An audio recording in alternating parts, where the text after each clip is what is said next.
bajo el mayor monumento al logro humano, en cámaras construidas específicamente para la violación, una adolescente esperaba en absoluta oscuridad, mientras miles sobre ella celebraban al hombre que pronto poseería su cuerpo. El año era 79 d.C., su nombre era Livia, y lo que ocurrió en las siguientes 3 horas obligaría al propio Senado romano a reconocer una práctica tan vil que los historiadores pasaron siglos debatiendo si debían registrarla o no. Esto no es especulación, esto es horror documentado. Antes de que escuches lo que sucedió en esas cámaras subterráneas, entiende esto. Lo que estás a punto de conocer proviene de los escritos suprimidos de Casio Dion, de archivos del Senado descubiertos en 2018, bajo la sección oriental del Coliseo, y de informes de excavación que los turistas nunca verán. La evidencia es innegable. El crimen fue sistemático, y Roma pasó generaciones intentando borrar cada rastro. El Coliseo no era arquitectura. Era una máquina diseñada para transformar seres humanos en entretenimiento. Terminado apenas 12 meses antes de esa tarde de agosto del año 79 d.C., podía tragar a 50.000 ciudadanos que gritaban dentro de su vientre. El hedor nunca se iba. Hierro, carne en descomposición, desechos animales, terror humano incrustado en la piedra. La arena cubría el suelo no por decoración, sino por función, absorción, sangre, órganos. Lo que fuera que brotara de cuerpos moribundos necesitaba un lugar a donde ir. Pero la maquinaria real existía debajo. El hipogeo, un laberinto de túneles, jaulas y cámaras especializadas donde Roma almacenaba su inventario más valioso, los conquistados. Cuando el general Lucio Antonio aplastó el levantamiento celta en el 78 d.C., regresó con algo más que oro. Trajo 847 cautivos, incluidas 124 mujeres de nacimiento noble, hijas de jefes, sacerdotisas, esposas de guerreros, hermanas de líderes. Roma no solo derrotaba enemigos, necesitaba aniquilar sus símbolos tan completamente que la resistencia muriera en la mente de los conquistados antes de poder levantarse de nuevo. El vencedor se encontraba en el centro de esta máquina. Marco Valerio, 32 años, 6 pies de cicatrices e instinto de supervivencia. Cada marca en su cuerpo contaba la misma historia: matar o morir. Había estado luchando desde los 18, esclavizado cuando su padre murió en prisión por deudas. 89 muertes oficiales. Su sueño era simple: ganar la libertad mediante la espada de madera llamada rudis. Su pesadilla era más simple: morir sin nombre, arrastrado con garfios como carne. Pero en esa tarde en particular, había hecho algo extraordinario. Había derrotado al campeón celta delante del propio emperador Tito. Su recompensa siguió el protocolo, establecido durante generaciones: 500 denarios, una corona de laurel y la primera selección entre las prisioneras, estándar, esperado, legal. Livia estaba en esa celda con otras 17 mujeres, su cabello celta rubio apelmazado de sudor y mugre. 3 meses antes, estaba preparándose para casarse con un guerrero llamado Brennus. Soldados romanos lo mataron durante el ataque que redujo su aldea a cenizas. Ahora existía en una extraña suspensión entre la vida y la muerte, su mundo desaparecido, su futuro borrado, su cuerpo lo único que aún poseía. Lo que quería era dignidad. Lo que temía era convertirse en espectáculo para la multitud que había vitoreado mientras sus hermanos eran masacrados. Esa mañana, un guardia le informó que había sido seleccionada para el programa de la tarde. No entendía qué significaba. Estaba a punto de descubrir que la versión romana de misericordia era infinitamente peor que su brutalidad. Esto no era violencia aleatoria.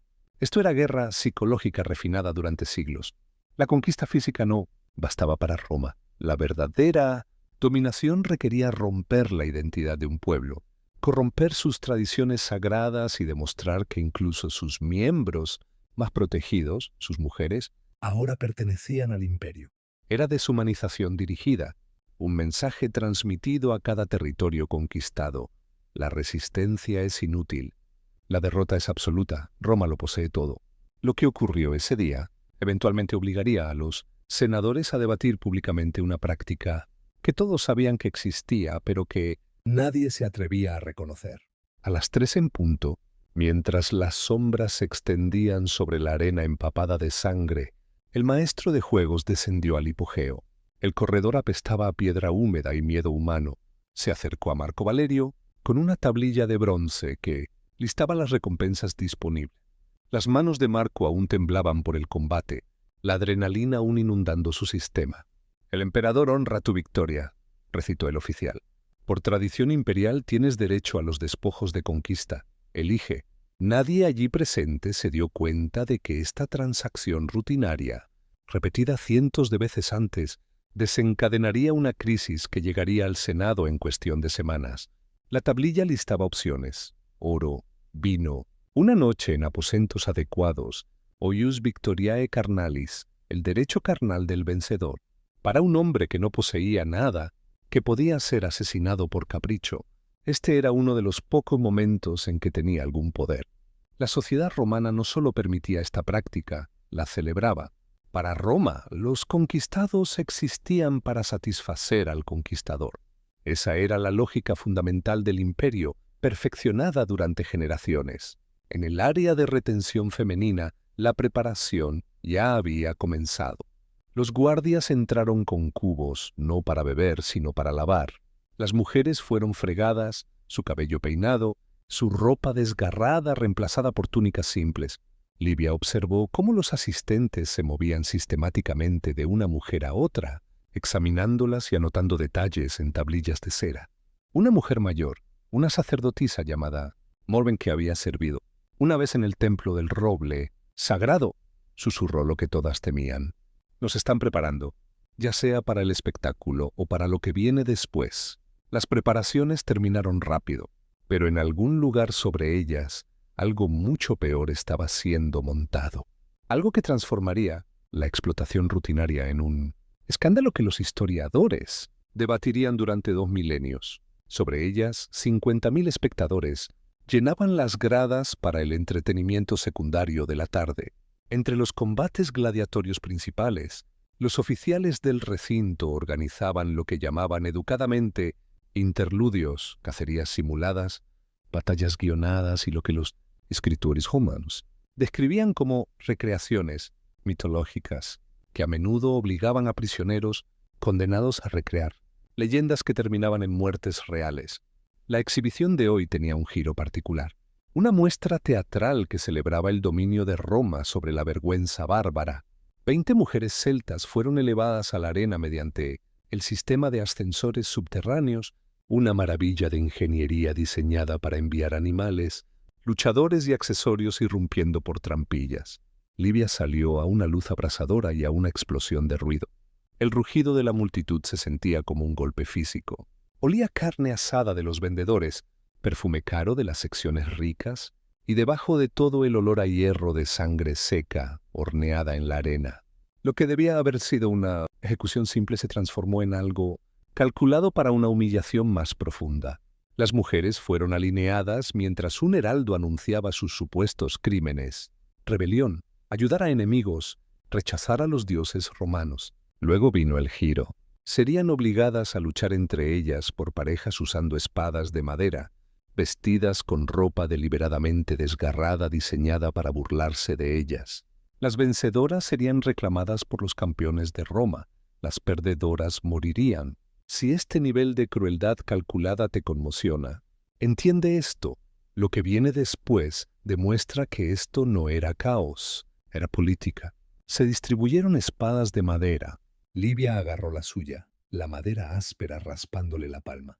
Enfrente estaba Aife, la hermana de Brennus, la mujer que le había enseñado a tejer, que había cantado en su ceremonia de compromiso. Sus ojos se encontraron. La multitud gritaba por sangre. El maestro de juegos levantó la mano, la bajó. Ninguna de las dos se movió. El rugido cambió. La emoción se transformó en confusión, luego en furia. «Luchad», gritaba la multitud. «¡Cobardes! ¡Bárbaras!». Empezó a llover basura, huesos de aceitunas, restos de comida, lo que fuera que los espectadores pudieran lanzar. Aún así, las mujeres no levantaron sus espadas. Era la única forma de resistencia que les quedaba: negarse. Durante 90 segundos completos, El mayor imperio de la tierra fue desafiado públicamente por dos mujeres desarmadas, quietas. Entonces los guardias irrumpieron. La exhibición teatral se disolvió en violencia real. Aife fue golpeada por detrás con el canto de una espada cayendo sobre la arena. La multitud aclamó. Livia gritó y corrió hacia ella, dejando caer su espada de madera. Ambas fueron arrastradas no hacia la ejecución, sino hacia algo que el público encontraba igual de entretenido. En el hipogeo, el motor burocrático de la explotación romana continuó sin vacilar. Un escriba anotó en los registros oficiales 20 cautivas femeninas, origen celta, procesadas para asignación posvictoria. Siguiente línea. 2 resistentes transferidas a cámaras privadas para uso exclusivo del campeón. Lo que siguió fue el sistema de deshumanización más pulido de Roma. Seres humanos reducidos a inventario. Livia y Aife fueron separadas, cada una llevada a diferentes habitaciones. Pequeñas cámaras de piedra con bancos, anillas de hierro incrustadas en las paredes, puertas que solo se cerraban desde afuera. Estaban limpias, organizadas, terrificantes precisamente porque todo era intencional. Estas no eran celdas de tortura improvisadas. Estas habitaciones formaban parte del diseño original del anfiteatro, tan cuidadosamente planificadas como las jaulas de leones o los elevadores de gladiadores. A las 4 en punto, Marco Valerio entró en la cámara de Livia. La puerta se abrió. Sus ojos se encontraron. Él todavía llevaba el equipo completo de la arena, con la sangre de otra persona a través del pecho. Ella estaba acorralada contra la pared más alejada, agotada, desarmada, atrapada. Entre ellos se erguía todo el peso de la ley romana. Él tenía poder legal completo. Ella no tenía ninguno. Estaba clasificada como botín, recompensa obtenida mediante matar. La historia no registra lo que Marco pensó en ese momento. ¿Vio a una persona? ¿Vio propiedad? ¿Cuestionó el sistema que lo había transformado en arma y prisionero a la vez? Todo lo que sabemos proviene del informe rutinario de un escriba, no de ninguno de los dos. Entonces ocurrió algo inimaginable. Un acto de rebelión que lo cambiaría todo. Marco se quitó el casco, dejó a un lado su espada y se sentó con la cabeza entre las manos. Durante 5 largos minutos no dijo nada. Livia permaneció inmóvil, preparándose para una violencia que nunca llegó. Finalmente habló en celta entrecortado, una lengua que había aprendido de otros cautivos durante años de lucha. ¿Cómo se llamaba?, preguntó. ¿El mío?, respondió ella. No, el hombre al que te hicieron ver morir. Brennus. No, el de hoy. Ella negó con la cabeza confundida. Él suspiró. Maté a un Brennus hoy. Podría ser familia. Tu gente usa ese nombre a menudo. Lo que siguió no fue la agresión que Roma esperaba. Fue una conversación entre 2 personas a quienes el imperio había intentado arrebatar toda humanidad. Marco le contó sobre su padre, ejecutado cuando él tenía 9 años. Livia explicó cómo su aldea ardió. Pasaron 2 horas. Los guardias revisaron 2 veces, escucharon voces, asumieron cumplimiento y siguieron caminando. A las 6 en punto, Marco Valerio tomó la decisión que Roma nunca perdonaría. Se levantó, caminó hacia la puerta de la cámara y llamó al guardia. «Esta mujer está enferma», declaró. «Infectada. Rechazo la asignación. Envíenla al médico». Era el único resquicio legal que permitía el sistema del anfiteatro. Si una cautiva era catalogada como enferma, un gladiador podía rechazarla legalmente y devolverla al estatus general de prisionera. La mentira era obvia. El guardia la reconoció al instante.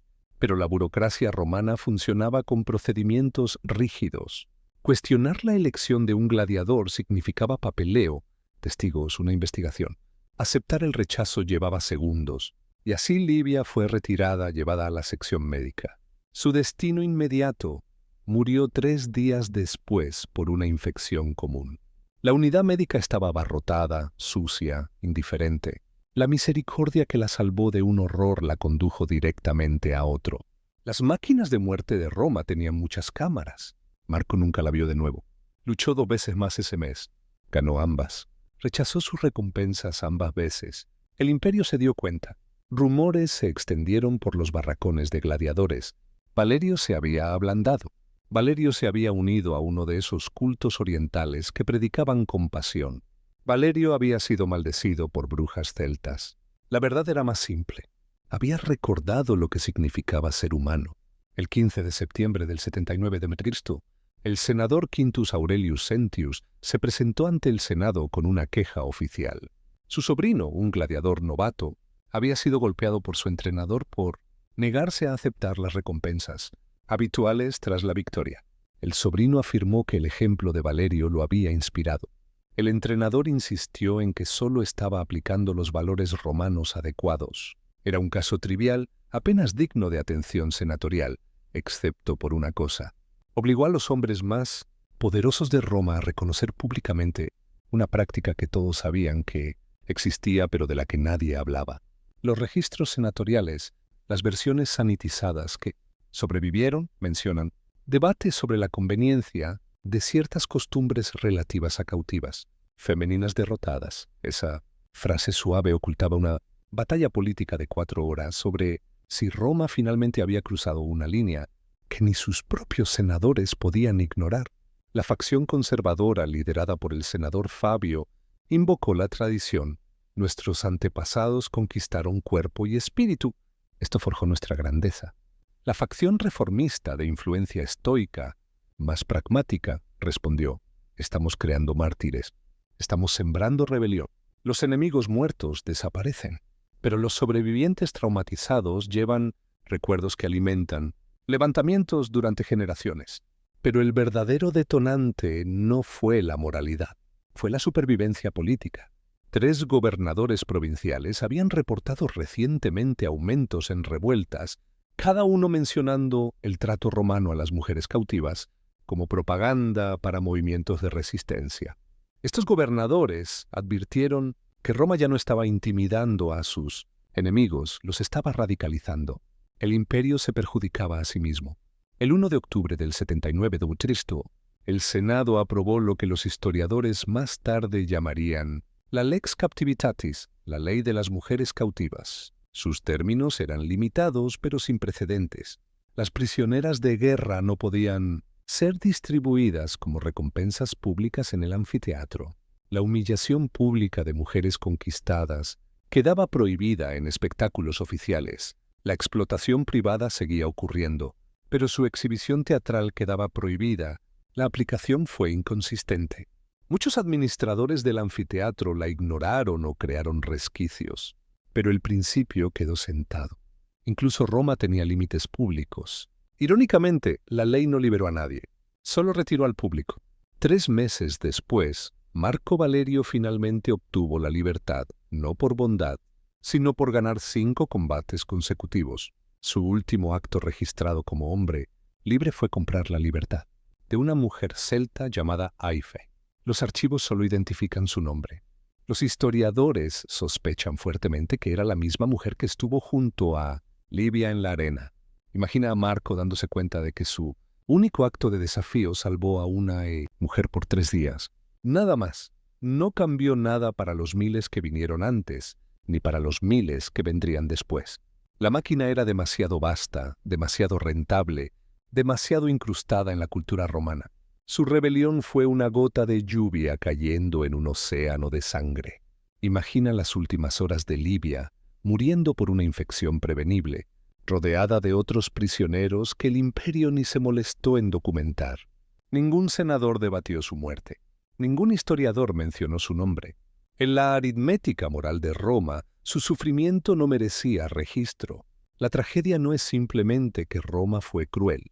La crueldad definía la guerra antigua en todas partes. La verdadera tragedia es que Roma la industrializó, la transformó en entretenimiento, la estandarizó con papeleo, cadenas de suministro y planificación arquitectónica, un sistema tan completo que las personas desaparecían en él sin dejar rastro, salvo arañazos en piedra.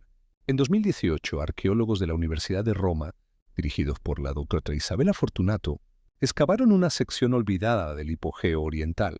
Lo que descubrieron nunca apareció en folletos turísticos. Un conjunto de pequeñas cámaras con sujeciones de hierro incrustadas en las paredes, canales de drenaje tallados en los suelos de piedra, marcas de arañazos hechas por manos desesperadas, fragmentos de cerámica usados para transportar agua o comida, restos de materiales de cama comprimidos por años de peso.